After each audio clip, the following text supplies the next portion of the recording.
Avec nos enfants, on rêve de rencontrer les animaux de la savane. En safari en Tanzanie, vous pourrez en voir beaucoup et de près. Girafes, éléphants, lions. Oh, les enfants vont rugir de bonheur. Je m'y crois déjà. C'est vous aussi les bruitages là ? Avec Marco Vasco, ne rêvez plus. Vivez votre voyage l'esprit libre. On s'occupe de tout. Génial ! Avec ma femme, on voudrait aussi en profiter pour se relaxer. Alors direction Zanzibar après le safari pour découvrir la douceur de ces plages de sable fin. Je vous organise même une sortie en mer. Vous savez vraiment vous occuper de nous. Rendez-vous sur marcovasco.fr pour imaginer votre prochain voyage sur mesure. Les podcasts du Figaro. Vous voulez continuer à scroller ? Oui ou non ? Ça va vite quand même, on se rend pas compte, mais on peut passer quelques heures comme ça. Moi, souvent, je m'ennuie et du coup, la seule manière de m'occuper, c'est mon téléphone, surtout TikTok aussi. TikToker, masculinisme, neuroatypique, méga-bassine, ultra-trail, espuma, prompt, écoféminisme.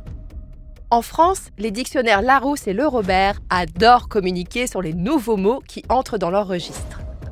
Dans les pays anglo-saxons, les dictionnaires ont une autre tradition, celle d'élire le mot de l'année. Et dans les deux cas, c'est un excellent miroir sur l'évolution de nos sociétés. Pour le dictionnaire britannique Collins, le mot de l'année est « brat », soit « sale gosse » en français, et qu'il faut comprendre comme une attitude confiante, indépendante et hédoniste. Mais je suis beaucoup plus intéressée par les mots de l'année des dictionnaires Oxford et Macquarie. Ces mots, c'est brain rot, soit l'image d'un cerveau qui se putréfie, et enshittification, un mot valise qui signifie littéralement que quelque chose devient merdique ou à chier. Si ces termes m'intéressent, c'est pas parce qu'ils sont sales ou vulgaires, mais parce qu'ils incarnent notre rapport de plus en plus compliqué avec Internet. Allez, venez, je vous explique tout en 5 minutes.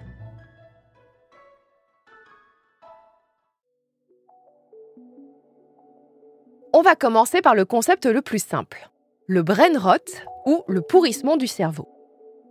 On peut mieux traduire par la déliquescence cérébrale, l'abrutissement ou être faisandé du ciboulot, bref, par le fait de devenir bête et d'être entré dans l'ère de l'idiocratie.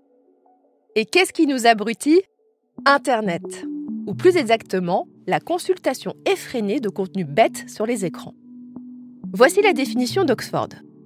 Le brain rot est la détérioration de l'état mental ou intellectuel d'une personne qui est le résultat d'une surconsommation de contenu considéré comme superficiel ou simplé.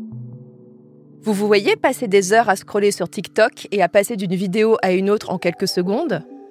Vous vous voyez devenu incapable de vous concentrer plus de 5 minutes sur un livre ? Eh bien bravo, votre cerveau a fondu. Le terme brain rot est loin d'être nouveau. Il a été inventé au XIXe siècle par le romancier américain Henry David Thoreau pour déplorer le déclin de l'effort intellectuel. Il est revenu en force au XXIe siècle, d'abord sous forme ironique pour décrire les contenus rigolos mais quand même un peu bizarres, idiots et bébêtes que l'on croise sur Internet. Mais brain rot désigne désormais un souci bien plus sérieux quant à notre addiction aux écrans.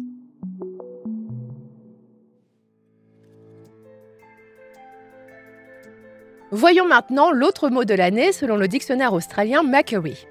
Enshittification ou la merdification. Il a été inventé en 2022 par l'auteur d'essai Cory Doctorow pour décrire l'évolution négative d'Internet. Je le cite. « Nous assistons à la grande merdification des plateformes en ligne, durant laquelle des services auxquels nous tenons et sur lesquels nous comptons sont en train de devenir des gros tas de merde. » Cory Doctorow va plus loin en décrivant cette spirale. Là encore, je le cite. D'abord, les plateformes apportent un service positif aux internautes. Puis, elles dégradent l'expérience utilisateur pour satisfaire leurs clients.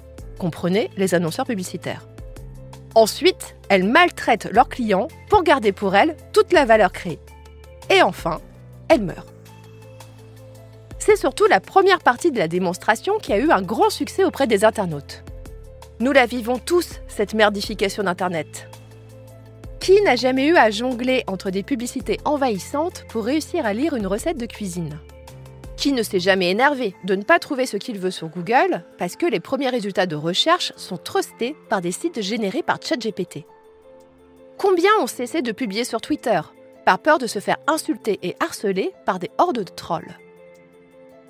Le dictionnaire Macquarie définit l'enshittification comme la détérioration graduelle d'un service ou d'un produit par la réduction de la qualité de service, qui est la conséquence de la recherche du profit. Et si ce terme a du succès, c'est aussi parce qu'il s'applique à plein d'autres choses.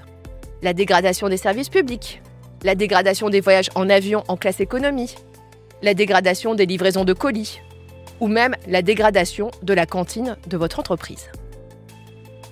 Pour finir, le dictionnaire Oxford avait en compétition 2 autres mots intéressants.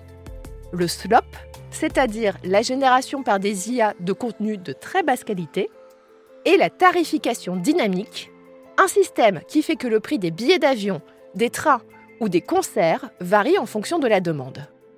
Là encore, ce sont de bien beaux exemples de merdification.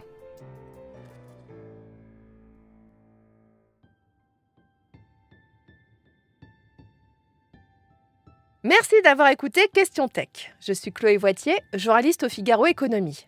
Si cet épisode vous a plu, n'hésitez pas à le partager autour de vous et abonnez-vous au podcast Question Tech pour ne pas rater nos prochaines publications. Vous pouvez retrouver Question Tech sur le site du Figaro, sur Figaro Radio, mais aussi Spotify, Deezer ou Apple Podcast. Et n'oubliez pas, dans la tech, il n'y a pas de questions bêtes. À bientôt.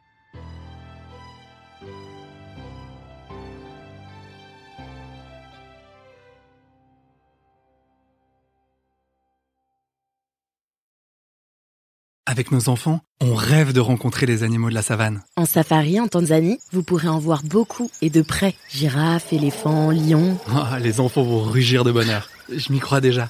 C'est vous aussi les bruitages là ? Avec Marco Vasco, ne rêvez plus. Vivez votre voyage l'esprit libre. On s'occupe de tout. Génial ! Avec ma femme, on voudrait aussi en profiter pour se relaxer. Alors direction Zanzibar après le safari pour découvrir la douceur de ces plages de sable fin. Je vous organise même une sortie en mer. Vous savez vraiment vous occuper de nous ? Rendez-vous sur marcovasco.fr pour imaginer votre prochain voyage sur mesure.